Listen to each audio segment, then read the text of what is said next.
ये कहानी पिछले हफ्ते की है, दिल्ली की है, बल्कि इसी हफ्ते की है। आज चूंकि फ्राइडे है, ये ट्यूसडे की बात है, लास्ट ट्यूसडे 3 दिन पहले की। एयरफोर्स ने कायदे से देखिए, आज मैं यहाँ पे जहाँ बैठा हूँ एयरफोर्स स्ट्रिप की बात कर रहा हूँ, क्योंकि एयरफोर्स के तमाम जेट यहाँ पे लैंड कर सकते हैं, उसके लिए तैयार किया गया है। और ये कहानी भी एक एयरफोर्स के अकाउंटेंट से जुड़ी हुई है। एक एयरफोर्स में अकाउंटेंट है श्री कृष्ण स्वरूप।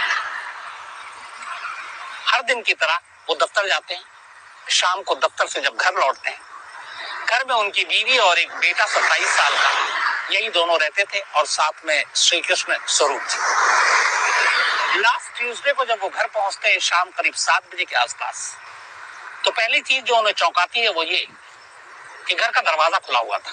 आमतौर पे वो बिल बजाते हैं, दरवाजा खुलता था, अंदर जाते हैं। तो उन्हें थोड़ा सा अजीब लगा।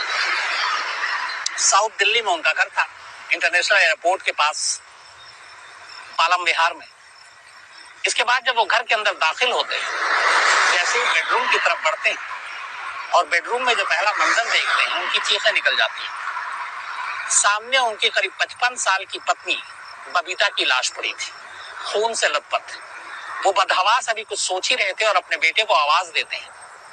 तब तक वो बाहर निकलते हैं और दूसरी तरफ दूसरे कमरे में 27 साल के उनके जवान बेटे की लाश पड़ी थी, ठीक उसी हालत में, खून से लथपथ। श्री कृष्ण स्वरूप बदहवास चीखने लगते हैं। चीख सुनकर पड़ोसियों तक आवाज आती है और पड़ोसी सब भाग कर आते हैं। जब पड़ोसी घर में दाखिल होते हैं तो देखते हैं कि घर के अंदर दोनों लाशें पड़ी हैं। एयरफोर्स में काम करने वाले अकाउंटेंट श्री कृष्ण स्वरूप की बीवी और बेटे दोनों का कत्ल हो चुका था। घर के सारे सामान बिखरे पड़े थे। किसी पड़ोसी ने फोन किया पुलिस को। पुलिस की टीम फौरन वहां पहुंचती है। मामला एयरफोर्स के एक कर्मचारी से जुड़ा हुआ था। पुलिस की टीम तफ्तीश शुरू करती है। सबसे पहले दोनों लाशों को उठाकर पोस्टमार्टम के लिए भेजा जाता है, जांच शुरू की जाती है। घर के सारे जो सामान बिखरे थे, उससे पहली नजर में यही लग रहा था कि घर में लूटपाट हुई है, क्योंकि अलमारियां, बेड के अंदर का जो बॉक्स था वो सारी चीजें खुली हुई थी, सामान बिखरे पड़े थे, कपड़े इधर उधर थे, बैग खुला हुआ था। तो पुलिस को भी यही लगता है कि मामला लूटपाट का है। खैर, इसके बाद तमाम पड़ोसियों को खबर दी जाती है। तमाम पड़ोसी आते हैं, रिश्तेदारों को खबर मिलती है, रिश्तेदार आते हैं। पुलिस की तफ्तीश जारी रहती है। अगले दिन मां और बेटे दोनों का अंतिम संस्कार कर दिया जाता है। अब पुलिस की जांच जारी थी।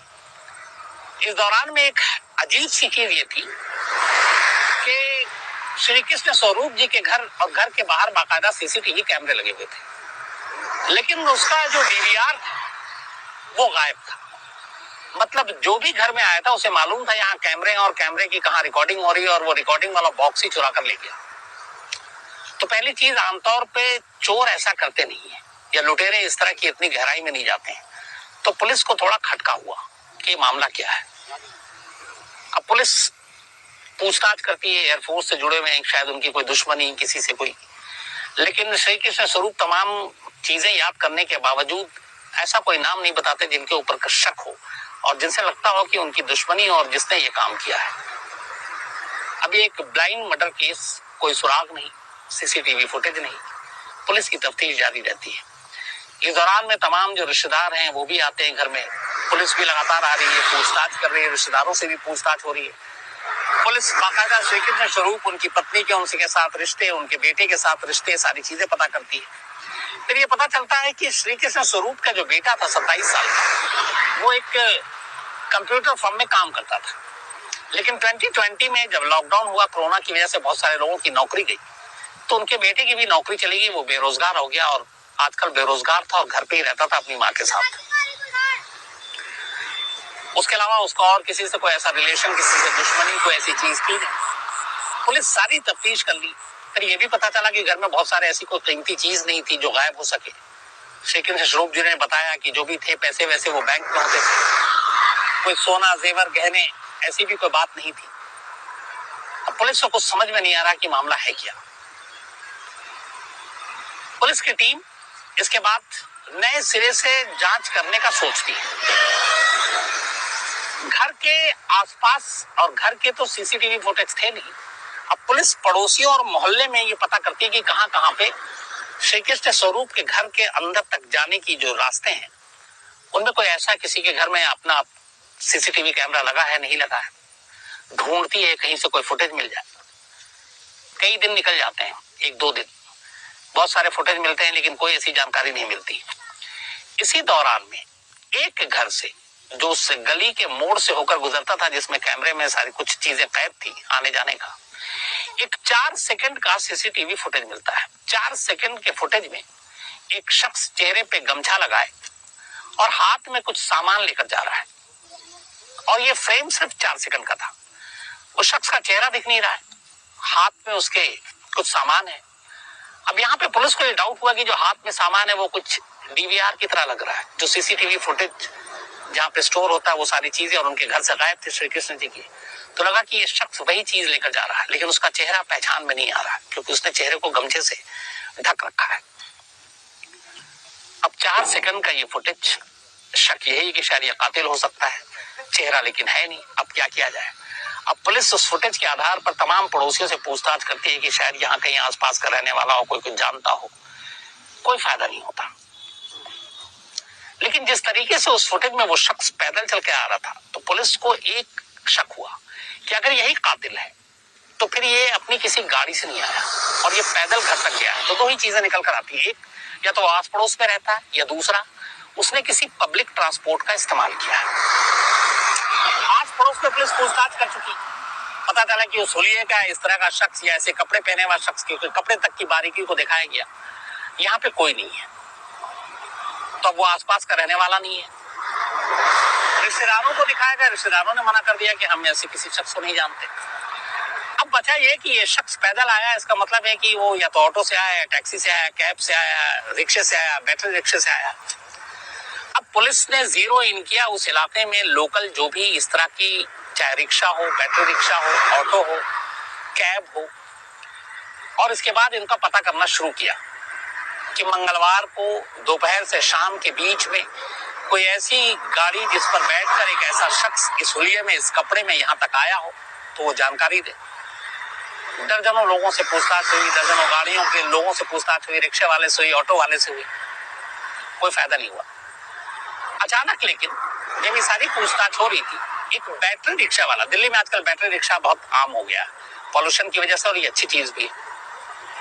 एक बैटरी रिक्शा वाला अचानक सामने आता और पुलिस को बताता है कि इस होलिये में गमछे से चेहरा छुपाए एक शख्स उसके रिक्शे पे बैठा था।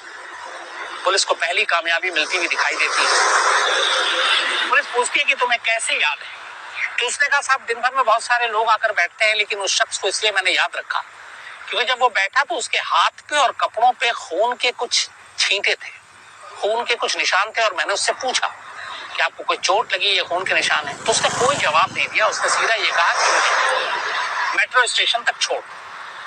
पालम विहार इलाके का मामला था। उस रिक्शे वाले ने मेट्रो स्टेशन तक ले जाकर छोड़ दिया। अब वो उतरता है, उसके बाद बोला कि मुझे नहीं मालूम, मैंने चेहरा भी नहीं देखा। पुलिस को लगा कि कोई फायदा नहीं है, अब कहाँ ढूंढे। पत्नी ने पुलिस को एक तरह से रास्ता दिखा दिया कातिल तक पहुंचने का। रिक्शे वाले से पूछा कि मेट्रो स्टेशन पे तुमने कहाँ रोका, फिर क्या हुआ? तो उसने कहा, हमने तो मेट्रो स्टेशन पे रोका, उसके बाद वो चला गया। फिर कहता है, लेकिन एक चीज आपको बताता हूँ, याद है मुझे, जहां से वो बैठा था और वहां से मेट्रो स्टेशन तक का जो किराया था हमारा, वो 30 रुपए था। उसने मुझे एक 20 रुपए का नोट दिया और एक 10 रुपए का नोट दिया। इत्तेफाक से वो 10 रुपए का नोट फटा हुआ था जहां पे नंबर लिखे होते हैं। तो मैंने उससे कहा कि ये 10 का नोट चलेगा नहीं, या आप मुझे दूसरा नोट दीजिए। उसने कहा, मेरे पास कोई दूसरा नोट नहीं है और ना मेरे पास चेंज है, बस यही 10 रुपए का नोट एक फटा हुआ है और 20 रुपए है, बाकी शायद 500 रुपए का नोट है। उसने कहा, मेरे पास चेंज नहीं। तो उसने कहा कि नहीं, मैं 10 रुपए तो लूंगा नहीं। तो उसने बोला ज्यादा, उसने बहस नहीं किया। उसने कहा, अच्छा ठीक है, आप पेटीएम लेते हो? रिक्शे वाले ने कहा, मुझे पेटीएम कर दीजिए। रिक्शे वाले ने अपना नंबर बताया, उस शख्स ने उसको 30 रुपए पेटीएम कर दिए और वो चला गया। जैसे ही ये बात रिक्शे वाले ने पुलिस को बताई, पुलिस की आंखें चमक उठी। उन्होंने फौरन उस रिक्शे वाले से पूछा कि जो 30 रुपए पेटीएम किया था, इसका नंबर क्या है? उसके बाद उस 30 रुपए के भुगतान से उस मोबाइल नंबर का पता चला ये मोबाइल नंबर एक अभिषेक नाम के शख्स पर रजिस्टर्ड है। पुलिस ने उस नंबर के जरिए उसका पता निकाला।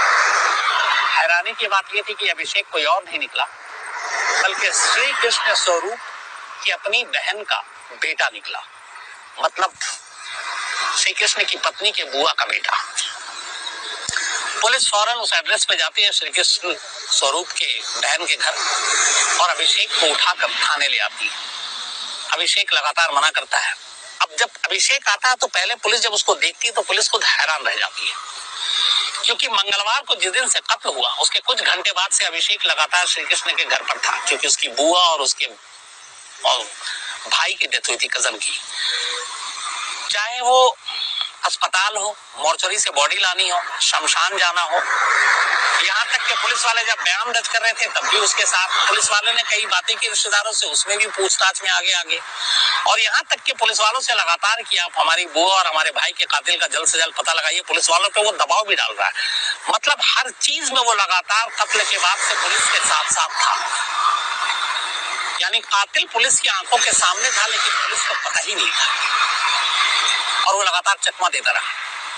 लेकिन अब पेटीएम के जरिए उसका नंबर मिला और उस नंबर के जरिए पुलिस अभिषेक तक पहुंची, अभिषेक को गिरफ्तार किया।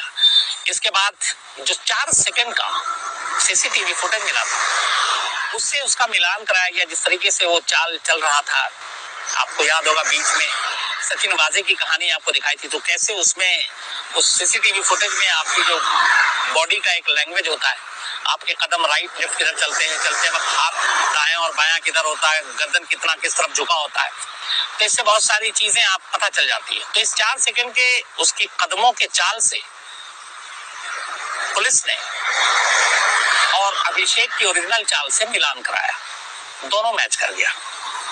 फिर उसके कपड़े भी पता चल गए कि ये अभिषेक ये कपड़े पहनता है। अब अभिषेक के सामने कोई चारा नहीं था। इसके बाद आखिरकार अभिषेक अपना जुर्म कबूल कर लेता है और कहता है कि हाँ उसी ने कत्ल किया था। ये जो दोनों कत्ल किए गए थे, पुलिस की शुरुआत से ये लगा था कि ये लूटपाट का मामला नहीं है। ऐसे बहुत सारे केसेस होते हैं जिसमें पुलिस को उलझाने के लिए कत्ल के बाद कातिल सामान बिखेर देता, कपड़ों को इधर उधर कर देता ताकि मामला लुटेरों की तरफ चला जाए। अभिषेक ने भी यही किया, लेकिन अभिषेक ने कत्ल किसी और चीज से नहीं किया था। उसने डंबल से दोनों को मारा था सर पर, और बुरी तरह से, और इसीलिए पुलिस को यह शक हुआ था कि यह मामला लूटपाट का नहीं बल्कि दुश्मनी का है। अब अभिषेक पकड़ा गया, कातिल का खुलासा हो चुका था। अब सवाल ये था कि अभिषेक ने यह कत्ल किया क्यों, वजह क्या थी। खुद पुलिस भी वजह जानना चाहती थी कि आखिर एक शख्स अपनी बुआ अपने कजन का कत्ल क्यों कर रहा है। इसके बाद अभिषेक ने मुंह खोला, उसने पूरी कहानी बताई। उसने बताया कि कुछ वक्त पहले उसकी बहन की शादी हुई और उस शादी के लिए कुछ पैसों की जरूरत थी। अभिषेक ने अपनी बुआ से, जिनका नाम बबीता था, जिनका कत्ल हुआ, 50,000 रुपए उधार लिए थे और ये कहा था कि लौटा देंगे। बीच में कोरोना आ गया, बहुत सारी चीजें हुई, बहुत सारे लोग बेरोजगार हुए, अभिषेक को भी माली तंगी हो गई। वो वादे के मुताबिक वक्त पर पैसा लौटा नहीं पाया। इस दौरान में उसकी बुआ उसे लगातार पैसों के लिए टोकती रही। लास्ट ट्यूसडे यानी मंगलवार को अभिषेक अपनी बुआ के घर गया। वहां उसने खाना भी खाया साथ में। फिर अभिषेक और अपने कजन के साथ उसने घर में बैठ के पिक्चर भी देखी टीवी पे। इसी दौरान शाम के वक्त अचानक बुआ ने फिर उसे पैसों के लिए टोक दिया। अभिषेक को बड़ा बुरा लगा। उसे लगा उसकी बुआ उसे जलील कर रही है, सब कुछ जानते हुए भी कि उसके पास अभी पैसे नहीं है, वो लौटा देगा लेकिन दे नहीं पा रहा है। तो उसे बड़ा गुस्सा आया कि बार बार पैसे के लिए ताना मार रही, और इस गुस्से में वो उठा और उसने घर में रखे हुए डंबल को उठाया और ले जाकर अपनी बुआ के सर पे बेतहाशा मारना शुरू कर दिया। खून से लथपथ बुआ गिर पड़ी, लगभग जान ही चली गई। अब उसे लगा कि घर में ये सब कुछ हुआ है, मैं पकड़ा जाऊंगा। और घर में दूसरा एक विटनेस था, वो उसका कजन, बबीता का बेटा। अब उसी डंबल को उठाकर दूसरे कमरे में जाता है और अपने कजन पर बेतहाशा उसी से वार करता है। थोड़ी देर में उसकी भी मौत हो जाती है ताकि ये लगे कि मामला लूटपाट का है। और फिर वहां से मुंह पे गमछा डालकर घर से बाहर निकलता है। बाहर जाने के बाद एक बैटरी रिक्शा पकड़ता है, मेट्रो स्टेशन पहुंचता है और मेट्रो स्टेशन से फिर अपने घर पहुंचता है और घर पर जाकर आराम से ऐसा बैठ जाता है कि जैसे कुछ हुआ नहीं। इत्तेफाक से इस दौरान में श्री कृष्ण जी अपने घर पहुंचते हैं ऑफिस के बाद, और बीवी और बेटे की लाश देखते हैं। थोड़ी देर के बाद तमाम रिश्तेदारों को इसकी खबर मिलती है। अभिषेक के घर वाले को भी इसकी खबर मिलती है, क्योंकि अभिषेक की माँ बहन थी कविता के पति की। तो जैसे ही वो खबर मिलती है, वो भी एकदम ऐसा लगता है कि वो सदमे में चला गया, उसे यकीन नहीं हो रहा है। और अपने घर वालों के साथ वो भी शोक मनाता हुआ एक तरह से घर पहुंचता है, उसी घर में जहां कुछ देर पहले उसने 2 कत्ल किए थे। और वहां जाकर ऐसा बनता है कि जैसे मतलब वो हैरान है। फिर बाद में पुलिस आती है, वो पुलिस के साथ भी लगातार रहता है, वो अंतिम संस्कार में भी जाता है, हॉस्पिटल में भी जाता है, सब कुछ हर वक्त साथ रहता है और पुलिस को पता नहीं चलता है। लेकिन आखिरकार सिर्फ एक गलती, वो गलती है कि शायद अगर वो उस बैटरी रिक्शे वाले को 30 रुपए सही से ही दे देता, वो 10 का नोट फटा ना होता। तो अभिषेक तक पुलिस को पहुंचना इतना आसान नहीं था। नंबर 2, उस 10 रुपए के फटे हुए नोट की वजह से उसे पेटीएम करना पड़ा और उसके दिमाग में ये बात आई ही नहीं कि पेटीएम के जरिए मोबाइल नंबर पता किया जा सकता है। उसके दिमाग में ये बात भी नहीं आई कि पुलिस इस रिक्शे वाले तक पहुंच सकती है। उसके दिमाग में ये बात भी नहीं आई कि रिक्शा वाला भी एक गवाह हो सकता है। और इन्हीं चीजों ने अभिषेक को फंसा दिया और आखिरकार इस दोहरे कत्ल का राज खुला। अभिषेक को पुलिस ने गिरफ्तार कर लिया और इस वक्त तो पुलिस की कस्टडी में 50,000 रुपए के लिए अपने रिश्तेदार को से उसने उधार लिया था, अपनी ही बुआ और बुआ के बेटे का कत्ल। शायद अब जिंदगी भर उसके पास पछताने के अलावा और कोई रास्ता नहीं। तो ये थी कहानी।